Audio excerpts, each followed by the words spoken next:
Today we will discuss regulation of respiration.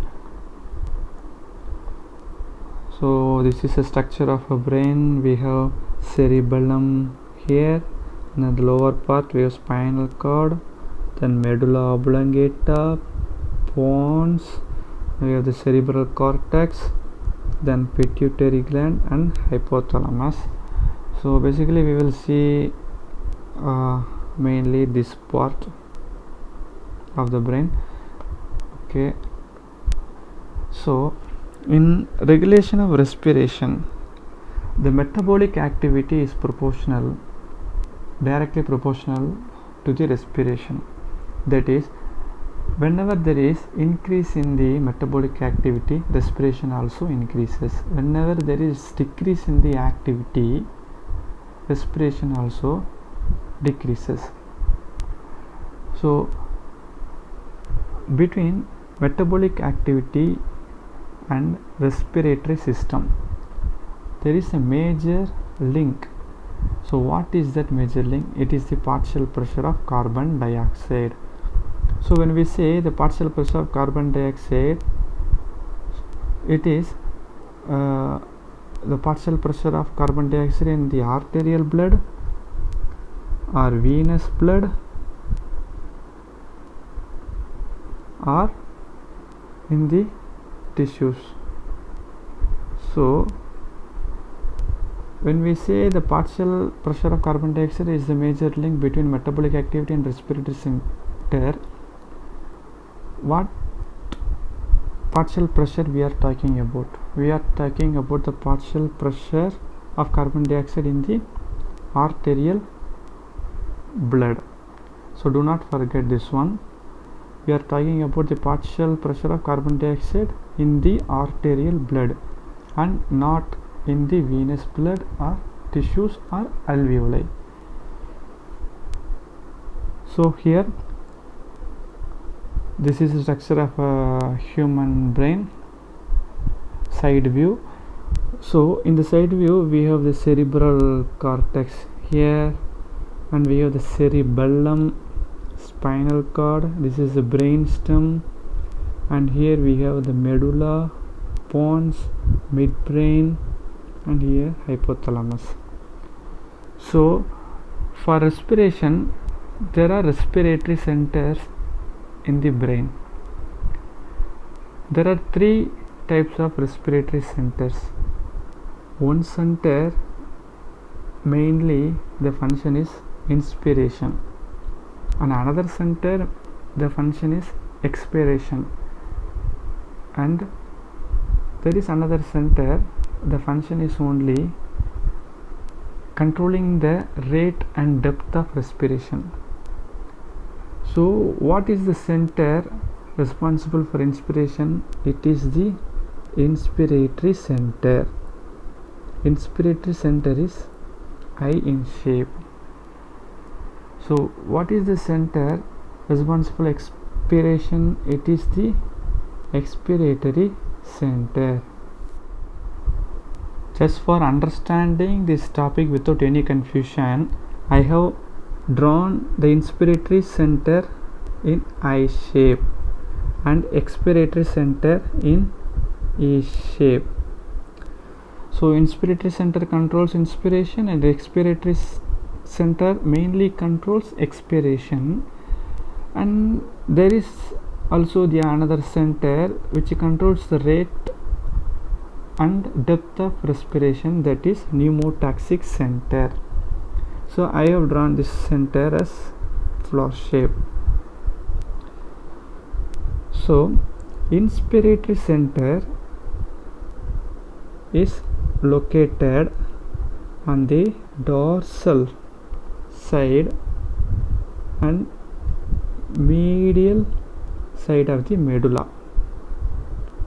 Expiratory center is located on the ventral side and lateral side of the medulla. Pneumotaxic center is located on the dorsal side, upper part of the pons. So whenever there is inspiration, there must be some switch to stop the inspiration, so that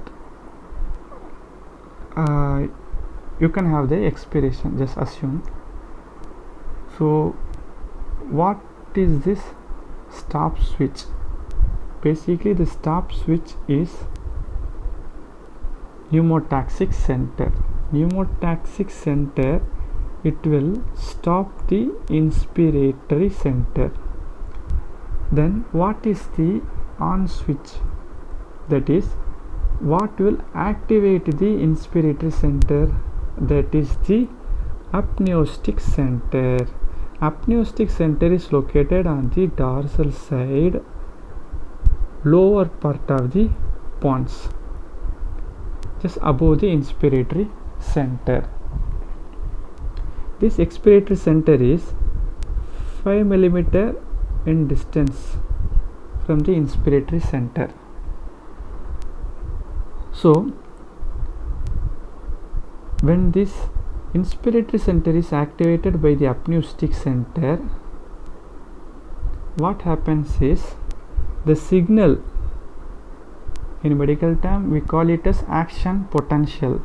The signal from the action potential, it goes through the descending fibers in the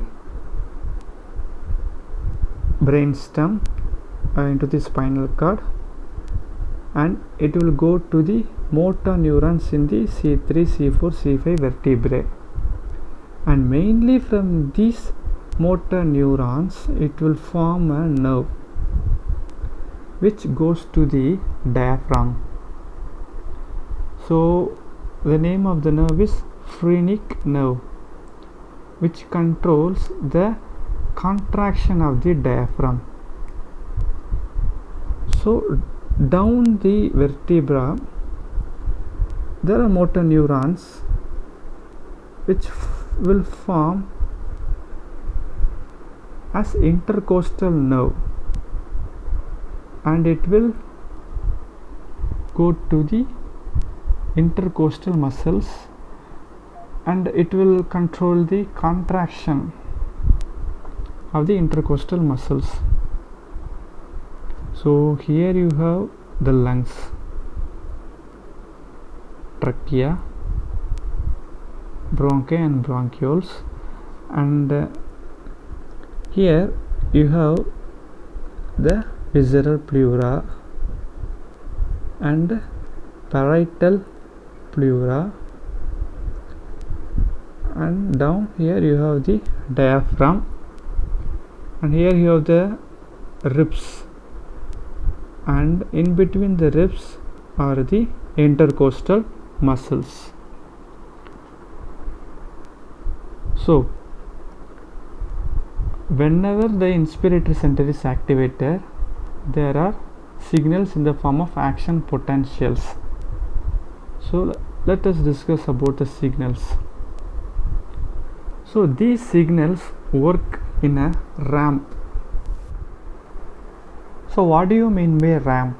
Ramp means the action potential, that is the signal from the inspiratory centers, it will go from low to high like this, then it will stop for a 3 seconds, then again it will go from low to high like this for 2 seconds, it will stop for 3 seconds and it will activate again for 2 seconds. This pattern, this kind of signal is known as ramp signal. So why this signal stops here? As we have discussed before, the signal stop because of the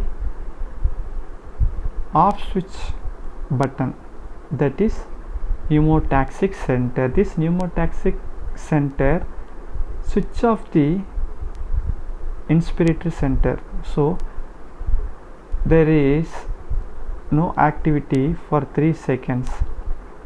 Again this apneustic center will switch on the inspiratory center and there is activity of the signals for 2 seconds. So this is a ramp signal. This inspiratory center is located in the near the nucleus tractus solitarius. This expiratory center is located in the nucleus ambiguus. Then pneumotaxic center is located in the nucleus parabrachialis. So during inspiration in a normal human being, what happens is the apneustic center will activate the inspiratory center and inspiration happen, and this pneumotaxic center will deactivate. It will switch off the inspiration and this apneustic center will switch on the inspiratory center. So during inspiration it is an active process, but expiration, there is no center for expiration in the brain. Expiration in a normal human being is a passive process. That is, whenever you breathe in, that is whenever you inspire air, what happens is your diaphragm will contract, your intercostal muscles will contract, and there is increased volume inside the lungs. So whenever you stop breathing in the air, what happens is the lungs will recoil to the resting position. So normally what happens is expiration happens. So expiration is a passive process. But why do we have this expiratory center in the medulla? This expiratory center is located here.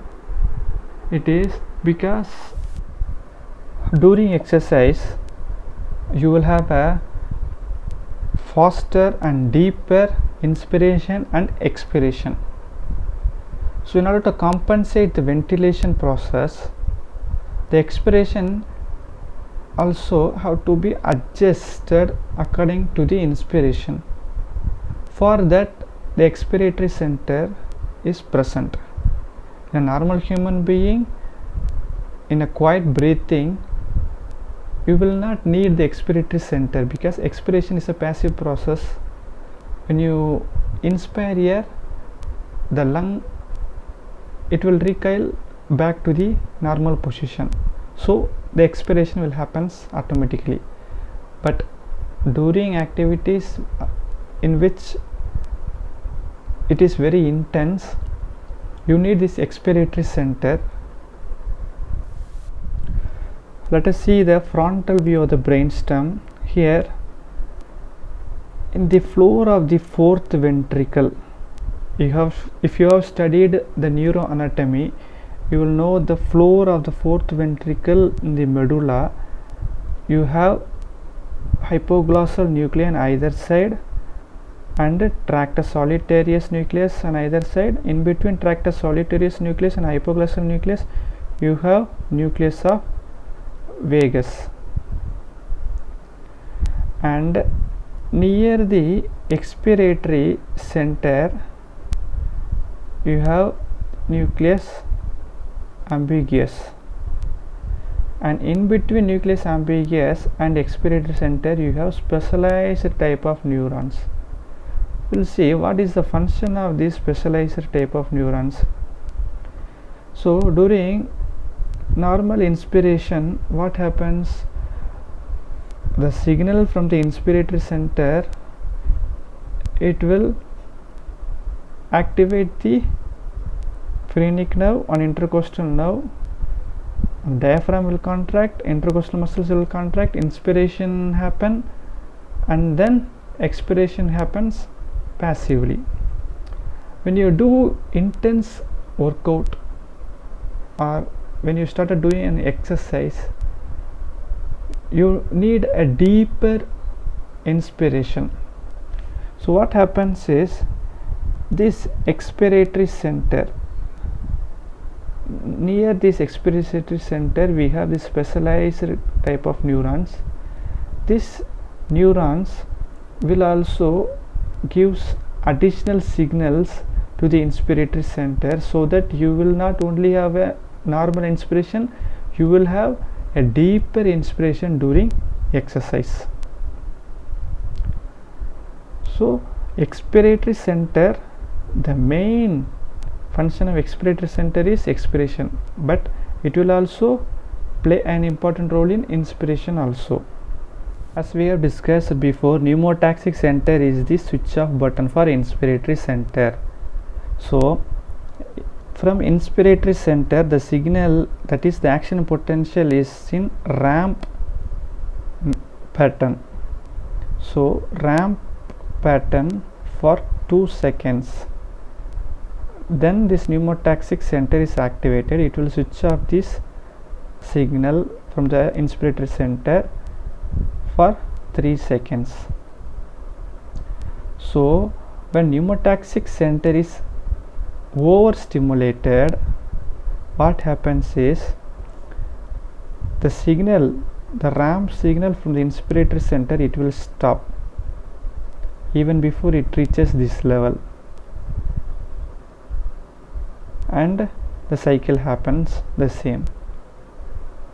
So what happens is the ramp is deactivated prematurely, and it will decrease the intensity and duration of inspiration. That is, whenever the signal from the inspiratory center is stopped, even before it complete, what happens is it will decrease the duration of inspiration and intensity of inspiration. So what happens when apneustic center is overstimulated? When apneustic center is overstimulated, the same way it will increases the intensity and it will increases the duration of the inspiration. That process is known as gasping. You can say gasping when you are in the water, when you are drowned in the water, when you come out, you will have gasping for air because of the stimulation, overstimulation of the apneustic center. If there is overstimulation of the apneustic center, that means pneumotaxic center is very weak.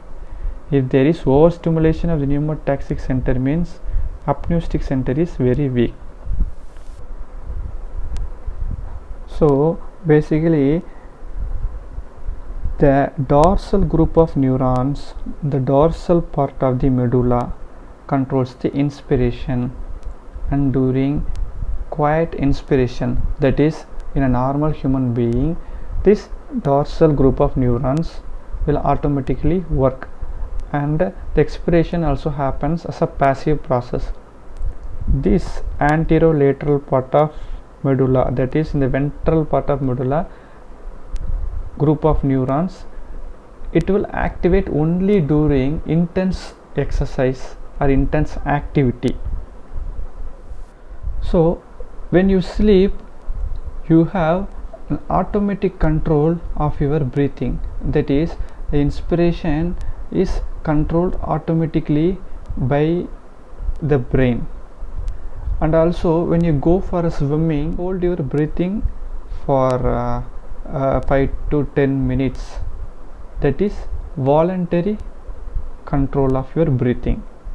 So where does this voluntary control come from? This voluntary breathing is from the cerebral cortex and some from the hypothalamus of the brain.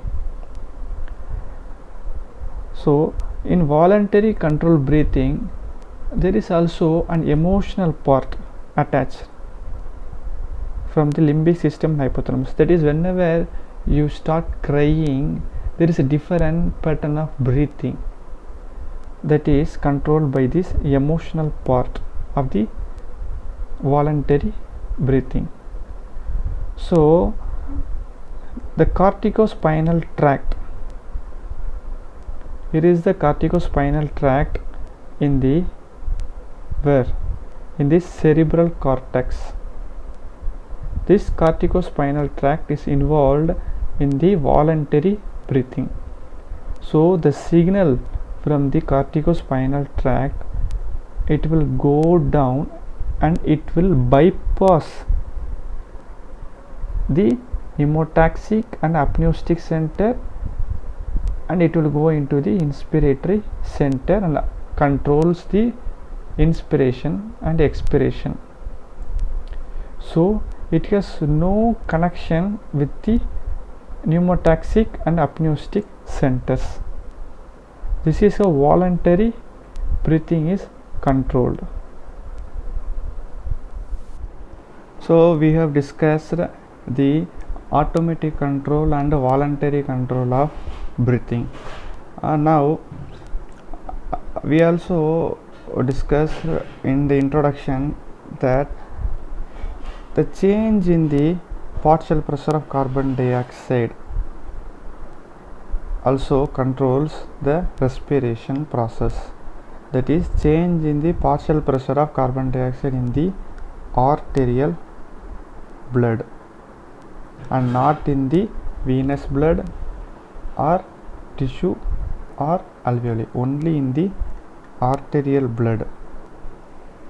So in blood you have partial pressure of oxygen, carbon dioxide and pH. So how the changes in the chemical in the blood influence the respiratory center? It is through the chemoreceptors present in the brain. You know, the expiratory center is located on the lateral ventral side of the medulla. So these chemoreceptors are also present in the ventral part of medulla. So what are these chemoreceptors? Chemoreceptors are specialized type of cells. You can see this in the ventral part of the medulla, which can sense the alteration, that is change in the chemical composition of blood. Chemical composition means oxygen, carbon dioxide and the hydrogen ions. So there are two types of chemoreceptors, central chemoreceptors and peripheral chemoreceptors. In central chemoreceptors, what happens is, central chemoreceptors are very sensitive to the changes in the partial pressure of carbon dioxide in the arterial blood. So during normal breathing, that is during sleeping, the changes in the carbon dioxide, it will stimulate the respiratory center.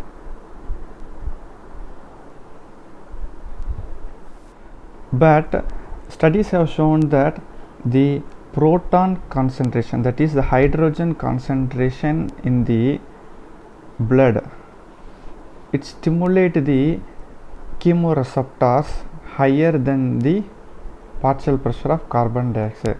Let us see how this happens. So in a blood, you know, carbon dioxide combines with the water in the blood to form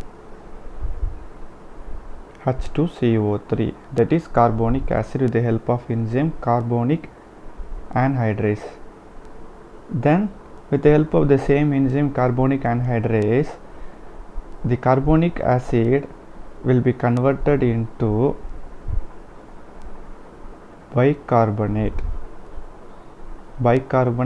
and hydrogen ion. So you have formation of hydrogen ion in the blood inside RBCs, but studies have shown increase in the hydrogen ion concentration influence, that is stimulate the chemoreceptors greater than the partial pressure of carbon dioxide. But here you see this hydrogen ion cannot cross the blood brain barrier. Only carbon dioxide can cross the blood brain barrier. We have discussed this earlier, that the lipid solubility of carbon dioxide is 25 to 27 times greater than the oxygen. That is, carbon dioxide can diffuse very fast than the oxygen in a lipid layer. But how this hydrogen ion, if it cannot cross the blood brain barrier, how it stimulate the chemoreceptors in the brain? We will discuss about this. So here you see, this is a blood vessel and this is a part of your brain. So this is the arterial blood going inside the blood vessel, and you have the partial pressure of carbon dioxide in the arterial blood.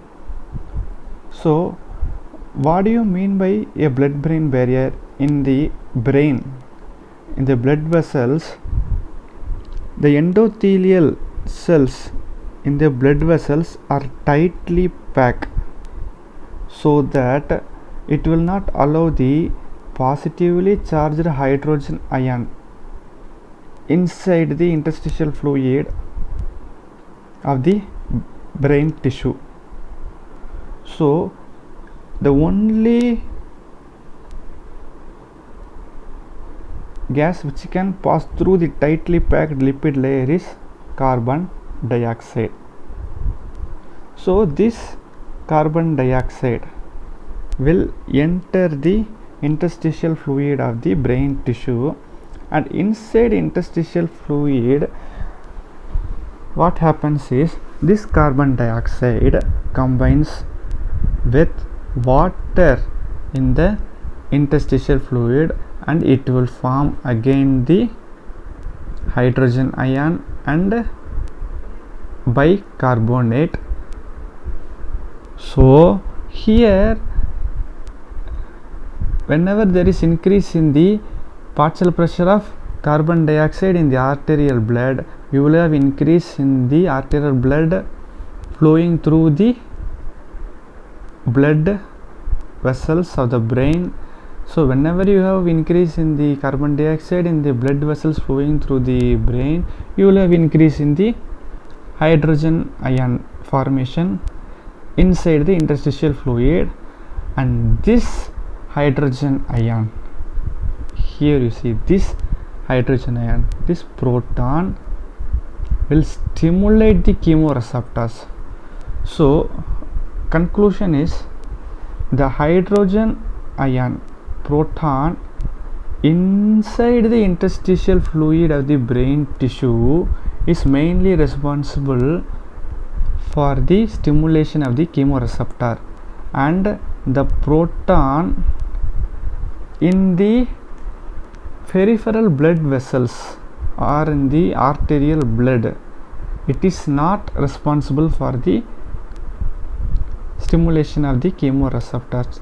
For the formation of hydrogen ion inside the interstitial fluid, you need carbon dioxide, and also the increase in the hydrogen ion formation or decrease in the hydrogen ion formation also depends upon the carbon dioxide in the blood. So this carbon dioxide plays an important role. Because of this carbon dioxide, there is formation of hydrogen ion in the interstitial fluid of the brain tissue. So this carbon dioxide plays an important role in the connection between metabolic activity and the respiratory system. Changes in the partial pressure of carbon dioxide and hydrogen ion has an important role in the stimulation of central chemoreceptors. Changes in the partial pressure of oxygen has no role in central chemoreceptor stimulation. We will see the peripheral chemoreceptors. In peripheral chemoreceptors, the changes in the partial pressure of carbon dioxide and hydrogen ion plays a role. The important role is played by the changes in the partial pressure of oxygen. Where do you see these peripheral chemoreceptors? As we have discussed earlier that central chemoreceptors are present in the ventral side of the medulla, that is near the expiratory center. So in the frontal, this is the side view of the brainstem. This is the frontal view. Here you see pyramids. We have the hypoglossal nerve, and you have the brainstem, and this is the inferior part of the cerebral peduncle, and you have olives on either side, and you have the 9th cranial nerve, 10th cranial nerve, and you have the 11th cranial nerve. So in between the olives and adjacent near to the 9th and 10th cranial nerve is an area where you will receive the signals from the peripheral chemoreceptors. So what is the 9th cranial nerve and 10th cranial nerve? 9th cranial nerve is the glossopharyngeal nerve and 10th cranial nerve is the vagus. So these 9th cranial nerve and 10th cranial nerve plays an important role in the peripheral chemoreceptor system. So most of the peripheral chemoreceptors are present in the aortic body and carotid body. Where do you see this carotid body and aortic bodies? So here, this left heart, here you have the arch of aorta. So from the brachiocephalic trend you have the common carotid artery, internal carotid artery and external carotid artery, and here the left common carotid artery, internal carotid artery and external carotid artery, and you have the left subclavian here. So in the bifurcation of the carotid artery you have the carotid bodies. Do not confuse the carotid bodies with the carotid sinus. This bulging is carotid sinus. Carotid bodies are present in the bifurcation of the carotid arteries. So where do you see the aortic bodies? Aortic bodies, from the name itself you know it is present in the arch of aorta. So the carotid bodies will send signal through the 9th cranial nerve, that is glossopharyngeal nerve, and aortic bodies send signal through the vagus nerve, that is 10th cranial nerve, and these signals will go to the inspiratory center. So in carotid body you have specialized cells which are very sensitive to the level of oxygen in the blood. Those cells are called oxide sensors. So these oxide sensors in the carotid body are highly sensitive to a decrease in the partial pressure of oxygen. These oxide sensors are also sensitive to increase in the partial pressure of carbon dioxide and hydrogen ion, but mainly they are highly sensitive to the decrease in the partial pressure of oxygen. When I say decrease in the partial pressure of oxygen, what is the exact value mean by decrease in the partial pressure of oxygen? So we will see about that. So in the graph in previous lectures we have already discussed When the partial pressure of oxygen is 100, the hemoglobin saturation is 100. When the partial pressure of oxygen is 90, the hemoglobin saturation is 96. When the partial pressure of oxygen is 80, the hemoglobin saturation is 94. The partial pressure of oxygen is 70, the hemoglobin saturation is 90. When the partial pressure of oxygen is 60, the hemoglobin saturation is 85. So here you can see the hemoglobin saturation has not dropped. It is only a slight decrease in the hemoglobin saturation between the partial pressure 100 to 60. So here when the partial pressure of oxygen is 60, the hemoglobin saturation is 85. When the partial pressure of oxygen is 50, the hemoglobin saturation is 60. And when the partial pressure of oxygen is 40, the hemoglobin saturation is 50. So we know already at the partial pressure of 40, partial pressure of oxygen at 40, the hemoglobin saturation is 50%.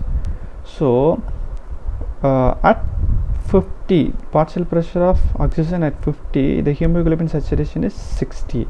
So there is a huge drop in the hemoglobin saturation from 85 to 60. So now between the partial pressure of oxygen from 60 to 100, the hemoglobin saturation is maintained. That is, there is no huge drop in the hemoglobin saturation. So whenever the partial pressure of oxygen is below 60, the carotid body detect and it will send the signals through the 9th cranial nerve to the inspiratory center. So when you ask what is the exact value when there is a drop in the partial pressure of oxygen, it is below 60. This carotid body is in the center, that is in the bifurcation of the common carotid artery. So this small carotid body will receive a large amount of blood through the common carotid artery. As we have discussed already that the partial pressure of oxygen in the alveoli is 104. When it comes to the arterial blood, that is in the pulmonary capillaries, it is 100. Then after traveling 1/3 of the distance in the pulmonary capillaries, due to the venous admixture of blood, the partial pressure of oxygen drops to 95. This carotid body is very small, located in the bifurcation of the common carotid artery. Due to the huge blood flow, this pressure difference of oxygen from 100 to 95 due to venous admixture, you will not see this here because of the huge large amount of blood flowing through the carotid body. So in the carotid body, the partial pressure of oxygen remains 100, that is remains 100. So whenever the partial pressure of oxygen drops below 60, the carotid body will detect it and it will send the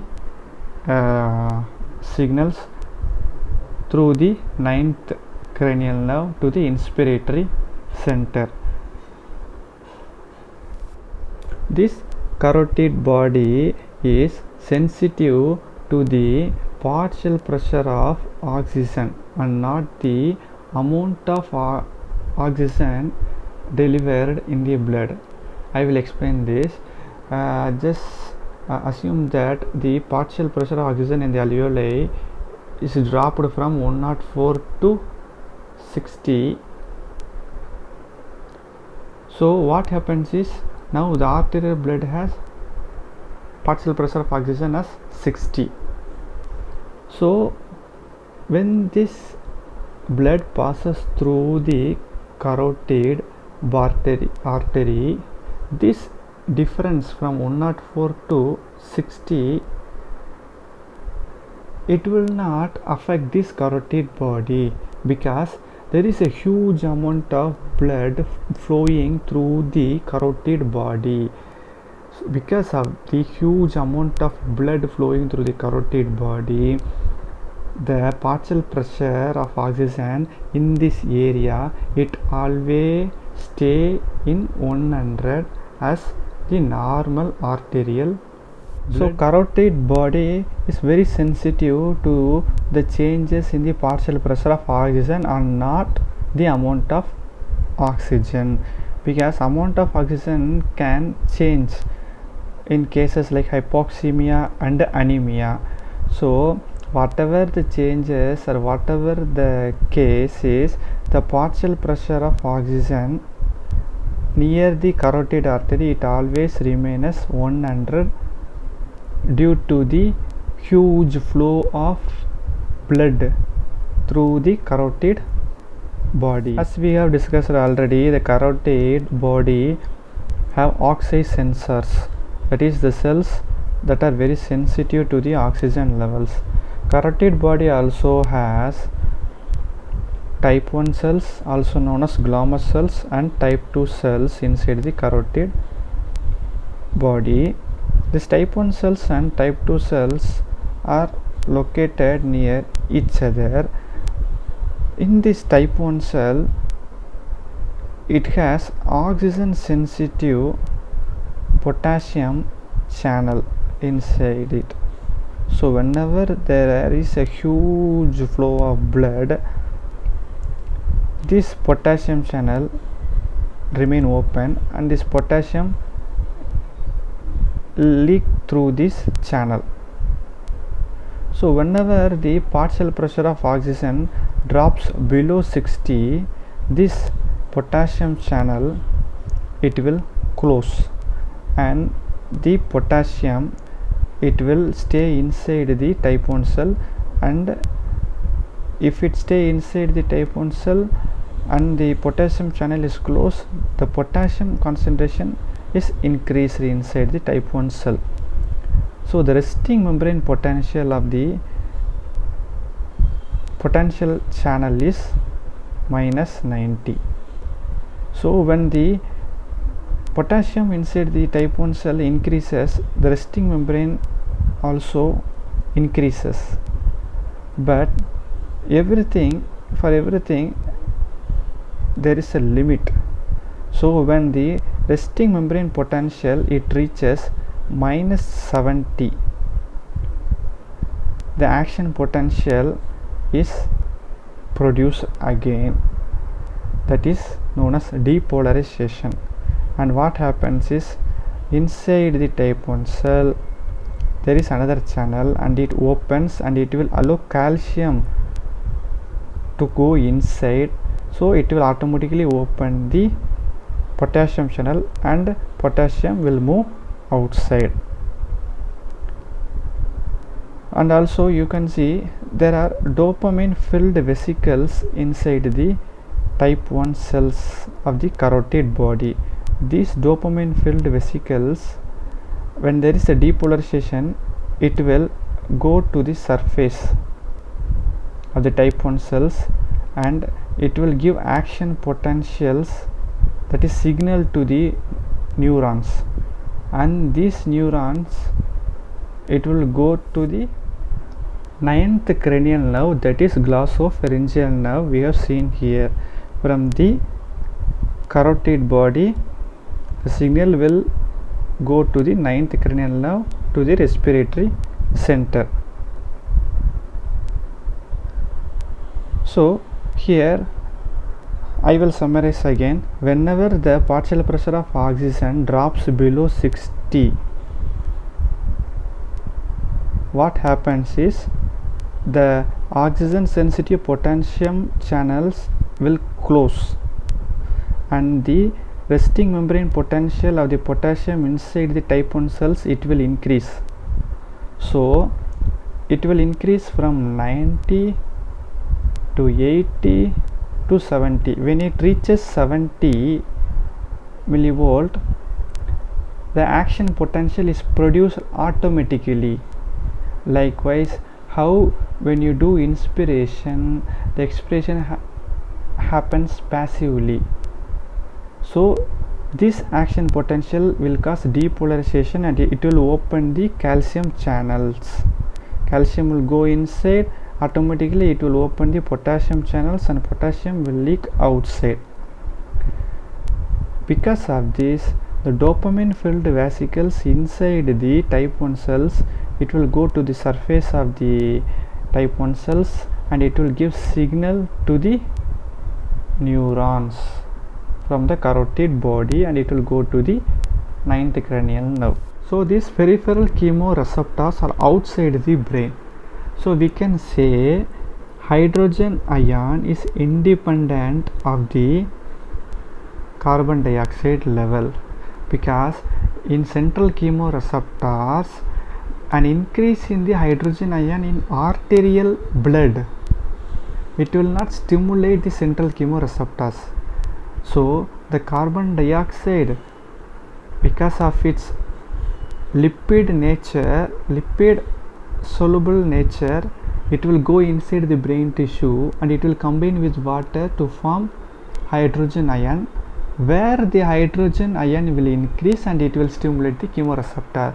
So in chemoreceptors in the central system, what happens is this hydrogen ion is dependent on the carbon dioxide level, but in peripheral chemoreceptors it is outside the brain.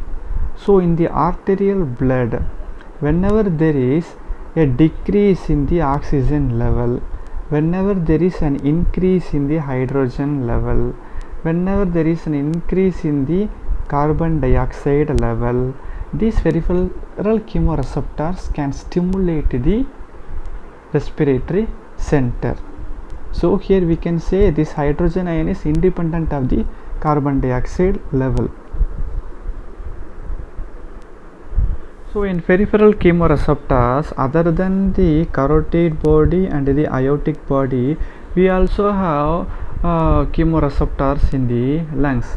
This carotid body, it will send signal to the respiratory center through the 9th nerve, that is glossopharyngeal nerve, and this aortic body will send signal through the 10th nerve, that is vagus nerve.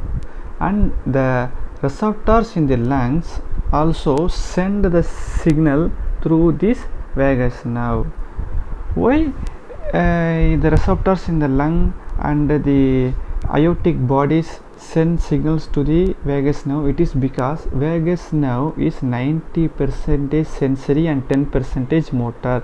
That is, vagus nerve is 90% very sensitive and only 10% to motor activities. And again, please do not get confused with the carotid sinus with the carotid body. Carotid sinus is the bulging shape, it is the carotid sinus. In carotid sinus you have the baroreceptors, that is, it will measure the blood pressure. But carotid bodies, they have the chemoreceptors, it will measure the chemical changes in the blood. When you have a deep inspiration, your lungs will expand.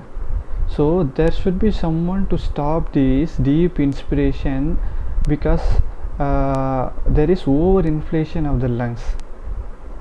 So there are lung stretch receptors in your lungs. It will send signals through the vagus nerve and it will activate the switch off button of the respiratory center. In a way, it will stop the inspiration, so you will not further inspire more air. When we say overinflation of lungs, at what level you mean overinflation? That is, in a normal human being, we inspire 500 ml of air per inspiration. If you inspire more than 1500 ml of air per inspiration, what happens is there is overinflation of the lungs. Then the lung stretch receptors will send signal to stop this inspiration. This is known as Hering-Breuer reflex. So whenever you have a deep inspiration, the lung stretch receptors will send signal to the switch off button of the respiratory center to stop the inspiration. In the same way, whenever you have a deep expiration, what happens is the same lung stretch receptors will send signals through the vagus nerve to the switch on button of the respiratory center, and it will activate the inspiration. So in Hering-Breuer reflex, what do you mean by this reflex? This reflex is the pathway from the stretch receptors from the lungs. It goes to the sensory neurons through the vagus nerve to the CNS. Okay, so either it will activate the switch off button or switch on button of the respiratory center, and what happens next is the action potentials. It goes through the descending fibers and then to the motor neurons of the vertebra, and from the vertebra, these motor neurons, it will go to the diaphragm through the phrenic nerve, and some go to the intercostal muscles through the intercostal nerve. This is a reflex pathway. So other than lung stretch receptors, these lung stretch receptors are located in the smooth muscles of the bronchioles. Other than these lung stretch receptors, you have irritation receptors located in the mucosal cells of the bronchi. So these irritation receptors are named because these irritation receptors are easily irritated because of the inflammation. Whenever there is inflammation, you will have histamine. So these irritation receptors are very sensitive to the histamine, so it will send signal to the vagus nerve and it will go to the respiratory center. And also you have other receptors inside the alveoli. That is, here you see in the alveoli you have the alveolar cells, that is pneumocyte type 1 and type 2 cells, and near the alveoli we have discussed already there are pulmonary capillaries, and the receptors known as juxtacapillary receptors, they are very close to the capillaries of the alveoli. So what happens is, whenever there is pulmonary edema, whenever the fluid inside the lungs is very high, these juxtacapillary receptors will send signal through the vagus nerve and then to the respiratory center, and it will cause rapid, that is fast and shallow breathing. You can see this kind of breathing in dyspneic patients. So we have juxtacapillary receptors, irritation receptors, and lung stretch receptors. You can remember these receptors with a mnemonic JILS, J ILS. J stands for juxtacapillary receptors, I stand for irritation receptors, and LS stand for lung stretch receptors. So now during exercise, or just take when you go out for a walk for 10 steps or 20 steps, your breathing pattern changes. Or when you take bath in the morning, what happens is, in the morning when you take a cold bath, your breathing patterns also changes. You will have a deep inspiration and deep expiration. So this happens because of the proprioception receptors from the locomotor system. When I say locomotor system, these locomotor systems are from the tendons, ligaments, joint capsule, muscle spindle, etc. So whenever there is a change, whenever there is an activity in the locomotor system, it will send the sensory information to the cerebral cortex. When it goes to the cerebral cortex, you have already know that there is a reticular formation in between the inspiratory center and the cerebellum. So when the sensory signals go to the cerebral cortex, some signals will spill here and it will activate the inspiratory center. That's why you can see while taking a cold bath, cold shower, or in athletes, there is a different pattern of breathing. During exercise, you can see there is a different pattern of breathing. And also whenever you take a cold shower in the morning, what happens is your breathing pattern changes. You will have deep inspiration and expiration. So why this happens? It is because of the proprioception receptors in the brain. So whenever there is an activity in your body, what happens is the motor impulses from the locomotor system, that is tendons, ligaments, joint capsule, muscle spindle, etc. in the body, the motor impulses from the body, it will go through the brain stem to the cerebral cortex. You know that there are reticular formation near the inspiratory center.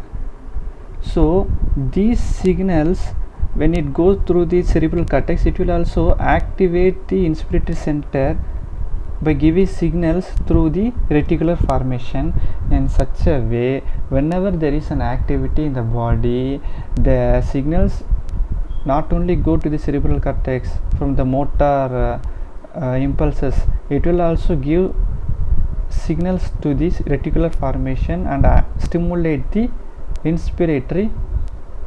This is why whenever you take a cold bath, you have a different pattern of breathing. Let me summarize what I have discussed. So in automatic control of respiration, the signals from the inspiratory center, it will go through the phrenic nerve and the intercostal nerve, and it will stimulate the intercostal muscles and diaphragm to contract, and inspiration will happen. And once at the end of inspiration, the lung will recoil automatically and expiration happens. So here in automatic control, expiration is a passive process. So the expiratory center has no role in the automatic control of respiration. This automatic control happens in a normal resting human body and during sleeping.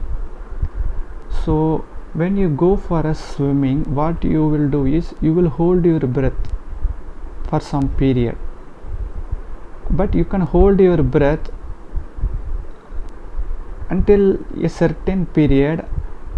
After that you cannot hold your breath. So what happens there is your expiratory center will get activated automatically. and it will inhibit the inspiratory center, so you will have an expiration. So expiratory center will play an important role in voluntary control, and also there is an emotional control of your breathing. The signals from the limbic system and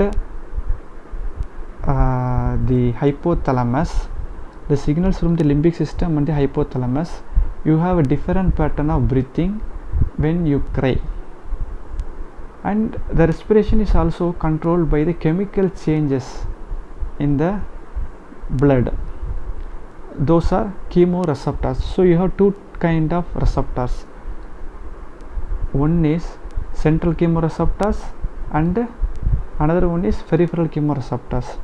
In central chemoreceptors, what happens is central chemoreceptors are very sensitive to increase in the hydrogen ion inside the brain tissue and not in the arterial blood.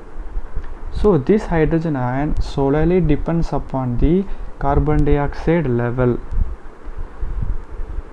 So in central chemoreceptor, the level of carbon dioxide plays an important role. Even though the hydrogen ion stimulate the central chemoreceptors, without this carbon dioxide you will not have this hydrogen ion inside the brain tissue.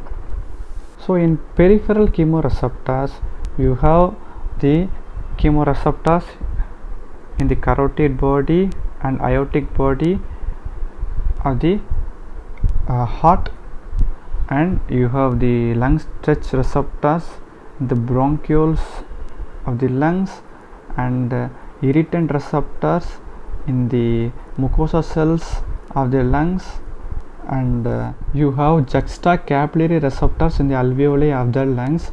So we call the receptors in the lung as gills, Gils, and also you have proprioception receptors that are activated during an activity. So these proprioception receptors are located in the muscles and the joints. So that's it for today's topic on regulation of respiration.